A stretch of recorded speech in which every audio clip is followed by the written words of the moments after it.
దేవుడు ప్రేమ గలవాడు, మనల్ని శిక్షించడానికి ఇష్టపడేవాడు కానే కాదు.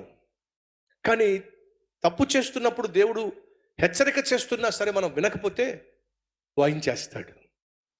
ఆ ప్రాంతంలో అమ్మాయిల్ని ఏడిపిస్తున్నారు కొంతమంది పోకిరి వాళ్ళు అమ్మాయిల్ని ఏడిపిస్తూ ఉంటే మఫ్టీలో పోలీసు వాళ్ళు వెళ్ళి ఆ కుర్రోళ్ళని పట్టుకోవాలని ప్రయత్నం చేస్తున్నారు. కొంతమంది అమ్మాయిలు వెళ్తున్నప్పుడు ఒకడు వెళ్ళి వెనకాల కొంటె పాటలు పాడుతున్నాడు, డబుల్ మీనింగ్ సాంగ్స్ పాడుతున్నాడు. అలా పాడుతూ అమ్మాయిని నేర్పిస్తున్నాడు. అది చూసినటువంటి మఫ్టీలో ఉన్నటువంటి పోలీస్ ఆయన దగ్గరికి వచ్చి, బాబో ఎందుకయ్యా వాళ్ళ అమ్మాయిని అలా ఏడిపిస్తావు, తప్పు కాదు, నీ దారి నువ్వు వెళ్ళు, నువ్వు కూడా చదువుకుంటున్నావుగా, వెళ్ళి నువ్వు కాలేజీకి వెళ్ళి చదువుకో అని అంటే ఇలా పైనుంచి కింద చూశాడు. ఎవరిని? పోలీస్ ఆయన్ని. ఆయనేమో యూనిఫామ్లో లేడు, సివిల్ డ్రెస్లో ఉన్నాడు.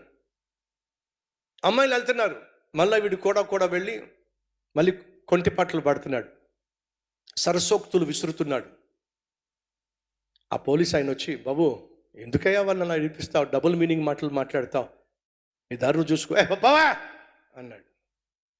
పోలీస్ ఆయన ఏం చేస్తాడు పాపం, కొంచెం ముందుకెళ్ళిన తర్వాత సరసోక్తులు డబుల్ మీనింగ్ పాటలు పాడడమే కాకుండా ఒక అమ్మాయి మీద చెయ్యేసి వస్తావా అన్నాడు.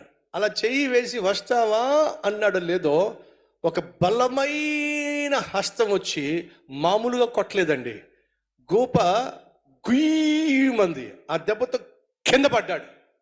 ఎప్పుడైతే కింద పడ్డాడో పట్టుకున్నాడు, ఇట్లాగా అలా కొట్టావంటయ్యా నువ్వు, చంపేస్తా. ఎవరతను? యూనిఫామ్ లేనటువంటి పోలీస్ ఆఫీసరు. ముందేం చేశాడు? తప్పు కదయ్యా, నీకు కూడా సిస్టర్స్ ఉంటారు కదయ్యా, అలా ఏడిపించడం మంచిది కాదు కదయ్యా. బ్రతిమిలాడాడు, ఒప్పుకోలే. ఏం చేశాడు చెప్పండి? ఒక్క దెబ్బతో నేలమట్టం చేసేసాడు. దేవుడు కూడా అంతే.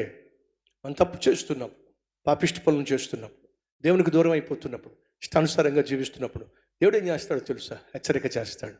నువ్వు చేస్తుంది తప్పు తప్పు తప్పు తప్పు, అయినా నువ్వు పట్టించుకోలేదనుకో, శిక్ష ఖరారు చేస్తాడో.